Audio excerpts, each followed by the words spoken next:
ਕਿਸੇ ਬਾਬੇ ਦੇ ਹਨ 4 ਬੱਚੇ ਝਾਲ ਵਗਦੇ ਹਨ ਉਦੋਂ ਢੱਗਿਆਂ ਦੇ ਪਹਿਲਿਆਂ ਵਕਤਾਂ 'ਚ, ਤੇ ਬਾਬੇ ਦੀ ਬੜੇ ਸਹੀ ਸੁਭਾਅ ਨਾਲ ਪੱਗ ਬੰਨ੍ਹ ਕੇ ਆਪਣਾ ਕਦੀ ਨੂੰਹ ਦੇ ਅੱਗੇ ਜਾਂ ਪਿੱਛੇ ਆਪਣਾ ਰੋਟੀ ਛੋਟੀ ਖਾ ਕੇ ਤੇ ਫਿਰ ਜਾਂਦੇ ਹਨ।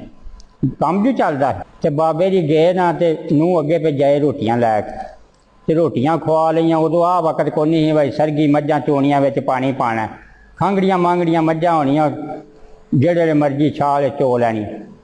ਜਦੋਂ ਉਹਨਾਂ ਰੋਟੀਆਂ ਛੋਟੀਆਂ ਖਾ ਲਈਆਂ ਨਾ ਤੇ ਨੂੰਹ ਆਖਣ ਲੱਗਾ ਵੀ ਮੈਂ 2-3 ਫੇਰੇ ਲਿਆਉਣਾ ਪੁੱਤਰਾ, ਤੁਸੀਂ ਇੱਕ ਜਣਾ ਜਾ ਕੇ ਨਾ ਮੱਝ ਚੋ ਆਵੋ ਖੰਗੜੀ ਤੇ ਨੂੰਹ ਆਖਣ ਲੱਗੀ ਛੱਡੋ ਤੁਸੀਂ ਐਵੇਂ ਜੁੱਤੀ 'ਚ ਇੱਕ ਫੇਰਾ ਵੀ ਲੈ ਆਂਦਾ ਹਾਲਦਾ ਤੇ ਮਿੱਟੀ ਤੇ ਪੈ ਜਾਣੀ ਹੈ ਤੇ ਤੁਸੀਂ ਕੱਟਾ ਖਿੱਚ ਲਿਆ ਜੇ ਮੱਝ ਮੈਂ ਆਪੇ ਚੋ ਲਾਂਗੀ। ਏਡੇ ਲੋਕ ਗਵੇੜੀ ਸਨ। ਉਹਨੇ ਕਿਹਾ ਠੀਕ ਹੈ, ਏਡਾ ਬਾਬਾ ਰਿਹਾ ਨਹੀਂ ਸੀ।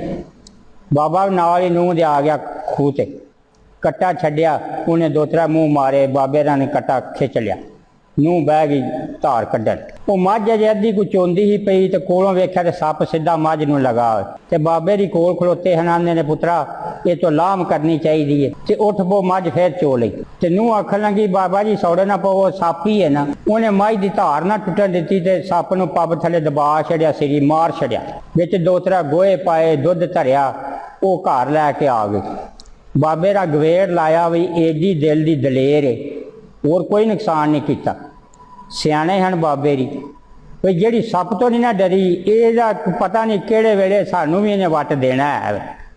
ਉਹ ਤਾਂ ਆਪਣਾ ਘਰ ਆ ਗਈ ਦੁੱਧ ਲੈ ਕੇ ਤੇ ਸੱਚ ਦੇ ਪਹਿਰੇ ਸਨ ਤੇ ਉਹ ਹਾਲ ਚੱਲਦੇ ਹਨ ਭਿਆਲ ਤੇ ਜਾ ਜਿਹਦੀ ਉਹ ਬੀਵੀ ਸੀ ਨਾ, ਉਹਨੇ ਜਾ ਕੇ ਆਖਿਆ ਪੁੱਤਰਾ ਹਾਲ ਖਲੋਣ ਦੇ, ਇਹਨੂੰ ਸ਼ਾਮੋਂ ਪਹਿਲਾਂ ਫਾਰਗ ਕਰ ਦੇ ਤੇ ਸੱਚੇ ਪਹਿਰੇ ਹਨ। ਉਹਨੇ ਇਹ ਵੀ ਨਾ ਪੁੱਛਿਆ ਵੀ ਇਹਨੇ ਕੀ ਨੁਕਸਾਨ ਕੀਤਾ ਕੀ ਨਹੀਂ ਕੀਤਾ।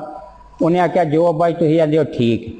ਉਹਨੂੰ ਫਾਰਗ ਕਰ ਦਿੱਤਾ ਜਿਹਦੀ ਉਹ ਬੀਵੀ ਸੀ। ਉਹਨੇ ਜਾ ਕੇ ਚੱਕ ਤੁਰ ਗਈ, ਉੱਥੇ ਜਾ ਕੇ ਸਿਰ ਪਾਣੀ ਪਾ ਲਿਆ। ਉਹਦੇ ਅੱਗੇ ਹਨ 2 ਬੱਚੇ, ਉੱਥੇ ਰਹੀ 6 ਮਹੀਨੇ 2 ਮਹੀਨੇ 4 ਮਹੀਨੇ, ਉਹਨੇ ਉਹ 2 ਬੱਚੇ ਮਾਰ ਛੱਡੇ। ਹੁਣ ਗੁਆਂਢੀਆਂ ਵੀ ਨਹੀਂ ਕੋਈ ਫਾਤਿਹਾ ਆਖਣ ਜਾਂਦਾ, ਜੇ ਕੋਈ ਪ੍ਰਾਹੁਣਾ ਆ ਜਾਏ ਤਾਂ ਨਹੀਂ ਜੀ ਸਾਡਾ ਉਹਨਾਂ ਨਾਲ ਕੂਣ ਬੋਲਣ ਨਹੀਂ, ਤੁਸੀਂ ਜਾਓ। ਉਹ ਫਿਰ 5-7 ਬੰਦੇ, ਉਹਦਾ ਜਿਹੜਾ ਸਹੁਰਾ ਸੀ ਉਹ ਵੀ ਨਾ ਆਖਣ ਲੱਗਾ ਬੰਨੇ ਨਾ ਬੰਨਾ ਲੱਗਦਾ ਤੇ 5-7 ਬੰਦੇ ਚਲੋ ਭਾਈ ਉਹਦੇ ਬੱਚੇ ਫੌਤ ਹੋ ਗਏ ਨੇ ਫਾਤਿਹਾ ਆਖਾ ਵੀ। ਉਹ ਗਏ 5-7 ਬੰਦੇ ਪੱਗਾਂ ਬੰਨ ਜਾ ਕੇ ਦੁਆ ਮੰਗੀ ਤੇ ਜਿਹਨੇ ਉਹ ਬੀਵੀ ਕੀਤੀ ਸੀ ਨਾ ਆਖਣ ਲੱਗਾ ਮੇਰੀ ਗੱਲ ਸੁਣ।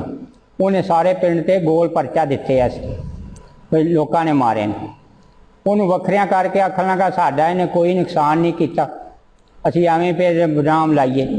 ਉਹ ਜੇ ਮੱਝ ਚੋਣ ਲੱਗੀ ਸੀ ਤੇ ਕੋਲੋਂ ਸੱਪ ਲੰਘਿਆ, ਇਹਨੂੰ ਮੈਂ ਆਖਿਆ ਵੀ ਉੱਠ ਬੋ ਪੁੱਤਰਾ, ਇਹ ਉੱਠੀ ਨਹੀਂ ਤੇ ਇਹਨੇ ਪੱਬ ਥੱਲੇ ਧਰ ਕੇ ਦਬਾ ਛੜਿਆ। ਮੈਂ ਗੇੜ ਲਾਇਆ ਵੀ ਦਿਲ ਦੀ ਬੜੀ ਡਾਢੀ, ਇਹ ਹੁਣ ਤੂੰ ਜਾਣਨਾ ਇਹਨੂੰ ਪਿਆਰ ਨੂੰ ਮੰਨਦੀ ਹੈ ਤਾਂ ਦਬਕੇ ਨੂੰ ਮੰਨਦੀ ਹੈ ਤਾਂ ਇਹਨੂੰ ਪਹਿਲਾਂ ਸਾਫ਼ ਕਰ ਤੇ ਫਿਰ ਸਾਰੇ ਪਿੰਡ ਨੂੰ ਫਾਇਲ ਲਾਈ। ਲੋ ਜੀ ਉਹਦੀ ਗੱਲ ਸੁਣ ਕੇ ਤੇ ਉਹਨੇ ਆਪਣਾ ਗੇੜ ਲਾਇਆ।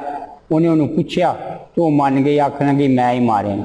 ਕਿੱਡਾ ਉਹਦਾ ਤਜਰਬਾ ਸੀ ਬਾਬੇ ਦਾ, ਕੋਈ ਵਾਕਈ ਸਹੀ ਉਹ ਮੰਨ ਗਿਆ। ਮੈਂ ਸਾਰੇ ਪਿੰਡ ਨੂੰ ਫਾਇਲ ਲਾਇਆ। ਏਡੇ ਗਵੇੜੀ ਬੰਦੇ ਸਨ। ਗੱਲ ਕਰਨ ਦਾ ਮਕਸਦ ਇਹ ਉਹ ਬਾਬੇ ਰਾਂ ਨੇ ਕਿੱਡਾ ਹਿਸਾਬ ਲਾਇਆ ਬਈ ਮੈਂ ਉਹ ਦਿਨ ਮੱਝ ਇਹਦੇ ਕੋਲ ਚੁਆਈ ਨੇ ਸੱਪ ਮਾਰ ਛੱਡਿਆ ਸੀ, ਅੱਜ ਇਹਨੇ ਤੇਰੇ ਬੱਚੇ ਮਾਰੇ ਨੇ ਤੇ ਹੋਰ ਕਿਸੇ ਨੂੰ ਐਵੇਂ ਨਾ ਫਾਇਲ ਲਵਾ।